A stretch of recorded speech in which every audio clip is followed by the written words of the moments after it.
lasted maybe about 40 minutes. 40 to 45 Checking out minutes. this guy, Big Face. I'm going to hit the like button. All right. The instructor did not know too much stuff about the company that she was representing. Now, I'm talking about the oil field, right? When I asked the question about insurance, she didn't know. The training and all that, they didn't go into the training or nothing like that.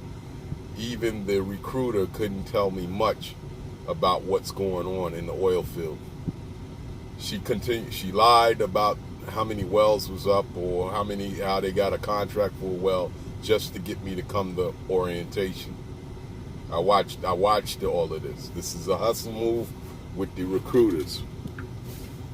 She was doing a procedure, and the procedure was just to get us to fill out papers so she can hand it to the office so they can just put. The papers was a lot of papers, so that took up like 40 minutes, 45 minutes. This on right away. Now you would think an orientation would be about safety, be about the company, how the company come about, how many wells is going up, this is how we get the wells, blah, blah, blah, this is what you're going to do. Let me tell you something. I went to Mavericks orientation, which was 3 days, then we start training. Even Silvercom, which is a mom and pop, we're just pulling dry van. Orientation was probably about an hour and a half. Then I was in a truck and ready to go. Snyder, you know Snyder. They very big on the safety and everything. So orientation took probably, what orientation took? 2 days? 2 days or 3 days? Something like that. So going to the oil field, be very careful. This is where you're going to be at. This is how, this is how the money is structured, and this is what we expect out of y'all and everything. Didn't get none. Well, we got some of that, but we didn't get the full whole picture about it because the questions could not be answered. The big issue with far as insurance and everything, To me, they was trying to get body count. Put a truck out there, run it. All right? And to me, it seems like they was just trying to load up a bunch of trucks. The recruiter told me they need 180 trucks to run out there. So they know after the turnaround down there is really big. I mean, when people are dropping off, people are coming, people are dropping off. Orientation is 2 times a week. Guys is coming in with new trucks, like myself, it was an issue. If you had an old raggedy truck, it wasn't an issue. You can go get your own insurance. Now, when I say raggedy truck, I'm not saying, broken down or whatever. Just an older truck to run the oil field. That's what you need to bring out there. If you're going to the oil field with your truck, I wouldn't suggest to bring a new one. But, hey, it's on you. Or you can go get your own insurance on your new truck. That's how they looked at it. Or you could use their insurance, but, it's going to be probably high. I don't know, because I didn't go through with it, So she gives the orientation. She shows a film clip. A film clip must have lasted about 5 to 10 minutes. All right, just pictures of the trailers that they have. Pictures of a sandbox on top of a trailer, and that's all I really caught out of that because it's just like really everything went by real quick. Minutes. And she was just discussing the things. If this happens, it's a fine. Take, money. Your money is our money, type thing. All right. To me, it seemed like they was, if you knew and you didn't know that, it was trying to set you up for failure. You would have to go out there and talk to other truckers and find out how to do it. And you can meet that trucker that's unsafe and he probably had problems. Or you can meet that guy that knows what he's doing. It is still a big risk of going out there and trying to figure out how to do this oil field thing, running sandbox. I've chose sandbox because sandbox seemed to be the easiest thing to do. You know, they had the pneumatic trailers, which I said, nah, I'm not getting into that. I did that before with tennis court tar. Never been out in the oil field. Never showed us anything about how it's done. Just told us you're going to be carrying sandbox. Sandbox needs to be locked on the trailer. Didn't show us how it locks on the trailer or nothing like that. So there wasn't no training at all. No training at all. Safety came in, all right, put his face in it. He walked in. Safety guy came in. It was like I'm waiting for him to speak about the do's and don'ts, and that didn't come out his face. It was more about what dispatch is going to do, or what they expect you to do, or when they're going to contact you, or when you go pick up your trailer. That's it. All right? They didn't give no place where you got to go to pick up your trailer. I think they, at the end of the orientation, you're supposed to contact dispatch, and dispatch will give you an address to go pick up the trailer.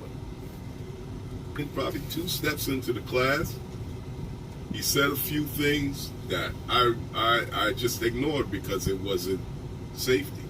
You know, he was just basically introducing himself. He's the safety guy. All right. So after that, he steps out. 40 minutes go by. Most of the time, we was filling out paperwork. All right. And I'm looking at the table and who's in the room. You know. Oh. I'm just looking at, like, I figured safety would come in and speak about logs. The way they put it, once you start your day, you run until that evening. And the logs was really kind of funny. It was funny to me. Didn't fully understand how the log went. It just seemed, I don't think it was that complicated, but it just seemed just too damn easy.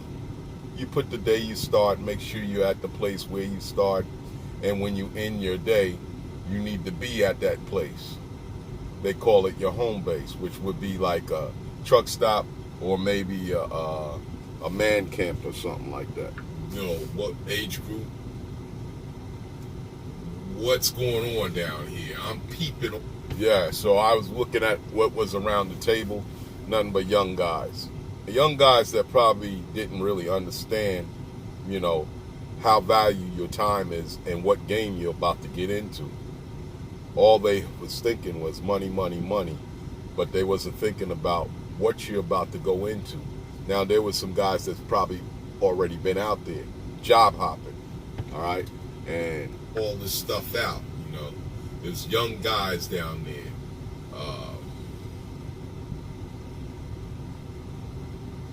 You know, it just something wasn't fit running right with me, you know. So I said, all right. So, you know, they're saying this is the money, whoop, whoop, for $125, and you running 100 miles, you know, one way there and one way back, so it comes out 300 something miles, and you probably get about 450 or something like that. not true. I'm talking just on what they told me. I don't think that was true. I think it was more miles, but it is what it is. They told us 150 mile radius. Maybe, maybe not. I'm thinking they only have one well. That's all how I look at it. They're going to put all these trucks to run this one well. At 450. So, you know, basically, I think I think I was thinking it's somewhere about $4. Cut it off $4 a mile. You know, you're gonna burn a lot of fuel. You know,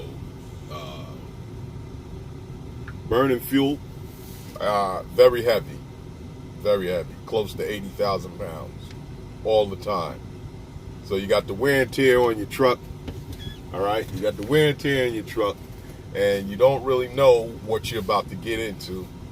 As far as how far you gotta take it, what kind of roads you gotta go down to, go through, and the GPS is coordinates, so it's like turn by a rock or stop at the tree or by a greenhouse type shit. these things they didn't say nothing about, but you kind of like watch some of the YouTubers that's out there that's true, that speaks the truth about it, and there's some YouTubers out there that sugarcoat it, keep it. See, them YouTubers is sugarcoating it because some of them YouTubers, most of them owner operators out there, they want you to come work for them, where they're going to give you probably about 26% or 23, somewhere around there. Some guys is doing it for 20 until they find out that another driver's making more than them, then they ready to jump boat. So you can't really, if you go down there on that, you need to really pay your driver good, give them about 30%, or something like that in that area, so you can keep a driver. But most guys, I bet you, they get down there and they see what they go up against and they say, is it worth it? If they really looking at how over the road is and how the oil field is, it's a totally different game. This whole trucking shit is a scam. You make a lot of money, all right, but you put back a lot of money to keep rolling. You know what I'm saying? So the object is in this whole trucking thing is to keep much as money that you can. So when breakdowns happen and you're working your fuel, you got all this going in your mind, it's trucking. It's trucking.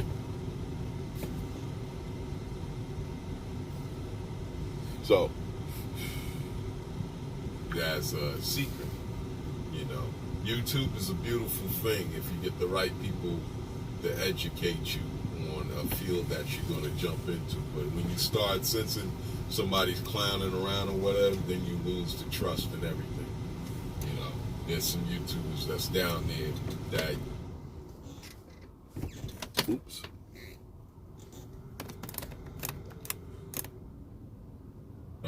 because it's secretive down there, and I kind of understand it, understand what is going down.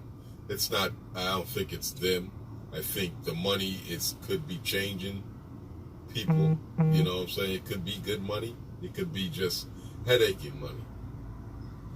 I don't know, but all money ain't good money. I just didn't want to join that kind of game.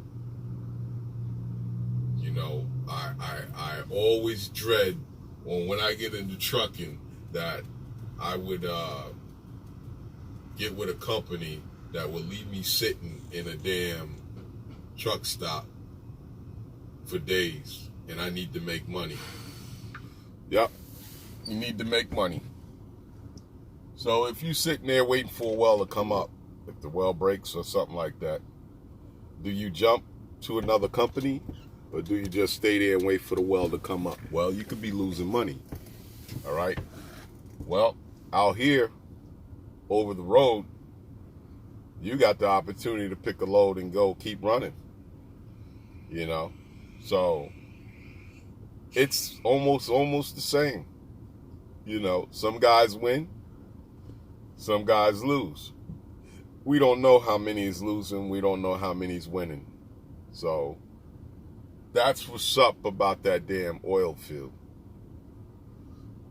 Do I think I'll ever go out there?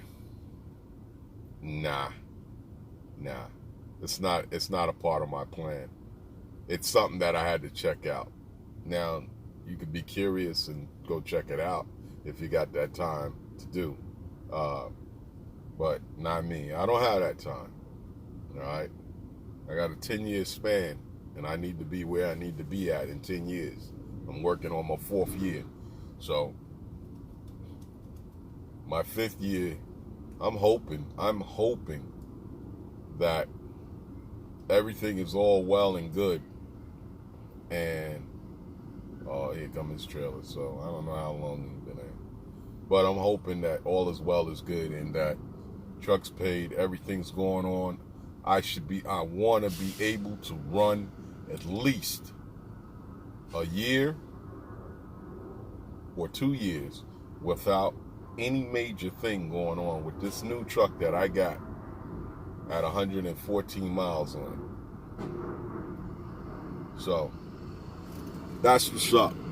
Here I am in Indianapolis at Target, drop my trailer with it's in the door, and I'm waiting to get out of here because I gotta rush up and go pick up the next load and move that. I believe I'm going up to Ohio with that load, and then from Ohio I got one for Sunday to drop Monday morning in Kentucky, and that should be my week. If I drop it in the morning, if I can get a shorty in, that'll be nice. If not, I'll take a long one, start my week off with a nice chunk, and continue to move. Then I'm going to start planning my route back home to handle some business, and then come right back up here and run another 2-3 weeks. It is the grinding time, and I'm grinding in a bad spot market right now, and I'm still making it happen. So, it's just a mental thing. That's all it is. Shake it off. Stop calling. If you're in a bad area, go to a good area. As far as this rate stuff, that's all, and continue to make money like a businessman will. Make money on your business, for your business. That's what you're doing trucking for. So, But it's a good morning today. Good morning. On my live, we talked about health and all that. I could get deeper into it, as you see. It could be some good content, I don't want to sit there and actually go deep into it and people just go by what I say. I want them to start looking it up, start reading about your health, and staying healthy out there. If I could set my truck up as juicing and do juices, that would be nice. But juicing is a messy thing, it's a messy thing, and I don't have a refrigerator in here yet. But next month, I think I'm just gonna start setting it up in here, making it more comfortable, and doing my thing. You know what I'm saying? So that's what's up. I figure I'd drop this video. Maybe I should need to do more videos just to let y'all know that I appreciate y'all checking me out. I'm just sitting here talking. Yeah, but hey, it's all good. When you out here for a very long time, you got to talk to somebody. You got to let loose some steam. You see some things out here, you talk about it. Some people want to know what trucking is, what truckers do and what they go through, out here. It's not easy. It's a sacrifice. You sacrifice a lot, man, and to make the money, and you better have a damn plan and not sacrifice just for nothing. You know what I'm saying? That sums it all up right there. But that's what's up. And I need to do some remodeling in this truck. I need to change out the linen, new pillows, new rug, straighten it up a little more, disinfect. I used to do that when I first got the truck. I used to wipe this truck down. I used to polish the rims. all that. I need to get back on it because I pay a lot of money for this truck. And to go down the highway with your truck looking like shit, or getting in your truck and it's looking like shit, it doesn't make no sense. You know, my cars are clean, and that's the way I like it because I pay a lot of money. Even though, you know, they don't hold their value, I still keep them nice. All right? The truck is a workhorse, yeah, but your workhorse could be nice, you know, and that's what's up. I'm looking at this truck next to me. He's got it cleaned up. Check it out. You know, he got it cleaned up. You know, and that's how, you know, that's how you should roll. And it's a cloudy day, and you know, it looks like it's gonna rain in Indianapolis, which rain is coming our way, but still, this truck is clean. You know.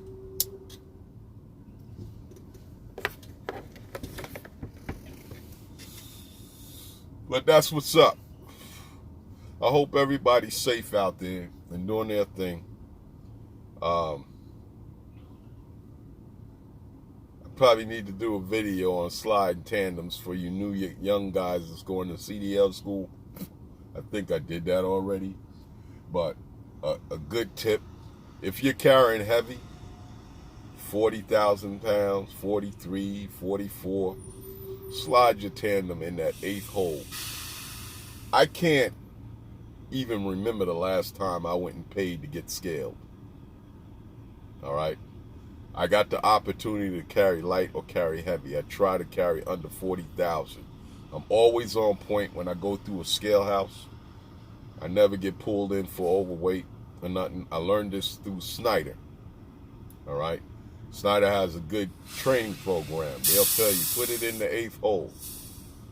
All right? If you're heavy, 44. You know, 44 like, what's 44? Water? Stuff like that. But that's just a good tip. I put it in the 8th hole all the time. Sometimes I put it in the 9th hole.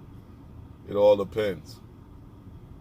You know, where you know, what your weight, what it feels like. Because you can always feel when you're going down the highway, you can see if your truck's pulling, straining, or whatever. The steering is kind of tough, or it's pulling side to side or whatever. Then you get back out there and you adjust your weight. But you new guys see what I'm saying. Don't go by what I say. If you out there in no man's land and no scale or nothing, and you at a paper plant picking up paper rolls or something like that, and it's heavy, put it in the 8th hole. Get your ass to a weigh station. A scale and weigh yourself. You know, if they have a scale there, weigh yourself, axle by axle, or either if they have it where you can weigh all axles, weigh yourself. See, get a good feel about what hole is what hole. You know, some of them holes I believe is 250 pounds. You can subtract. Some of them I think 100. It depends the size of the hole, or something like that. I never got into all of that because, you know, just putting it in the 8th hole heavy, and when I'm light, I can still put it in the 8th hole and still be good. All right, so that's what's up. Big Face signing off. I'm just hoping you cats that's checking me out and going to CDL school and testing out and everything, I hope you the best. Do your study. If you got the easy part is the driving. The alley dock is the hardest. If they have you do the parallel park, usually they don't get into the blind side parallel, but they get into the driver's side parallel. Just take your time at that test. Don't be nervous or nothing like that. Watch videos. Hope the school taught you how many times to turn that steering wheel to put it right in that spot like they taught me, you know. And you do it over and over and over and over again, then you get it. But that pre-trip, do not miss nothing out on the truck, trailer, you know, or your drives. your fifth wheel and stuff like that. They might say one part of the truck. Some of them make you do the whole truck and trailer. All right. Most of the time, it would be the tractor, because the engine, the lights, the tires, work your way out from the chassis on out to the wheel seals, to the lug nuts, rust marks and stuff like that. They want to hear that. And you know, the way I did it, I used my hand like this, and I would point. So this way, you looking like you know what you're talking about. You know it, and you're pointing like that, and you could do it real quick. You know what I'm saying? You could do it real quick, but slow down so you don't forget nothing. You know, engine parts, belts, leaks, all that. Make sure you put your hand on that shaft for the steering shaft. You know, make sure you point as you're looking in the brakes and working your way out. The tire, know your tire depth. Rub your hand up and down the tire. You know, like this. Make sure you have no high spots in your tire. You know, and check your lug nuts, your oil seal out there, and everything. You know, new CDL guys, I hope y'all do it. I hope y'all, you know, have your mind set, your plan of what you're gonna do. Don't let a company drag you and run you red.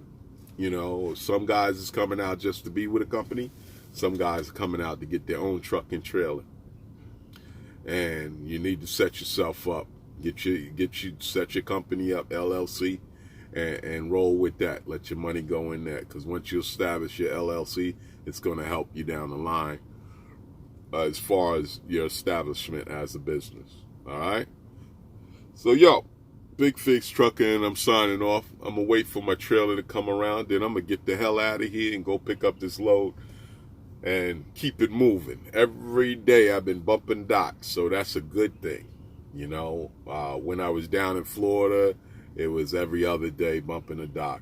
And I lost 3 days out of the week doing that deadhead out of Florida. And that was money.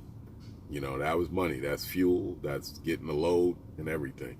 So that, to me, did not work because the situation that I'm in. It might work with somebody if their truck and trailer is paid for. It'll work for them, you know. But it wasn't working for me because I got bills to pay, seeds to feed. You know what's up. But yo, Big Face Trucker signing off. I hope y'all be safe out there. Go ahead and pass them tests. All right? Let me know. Peace.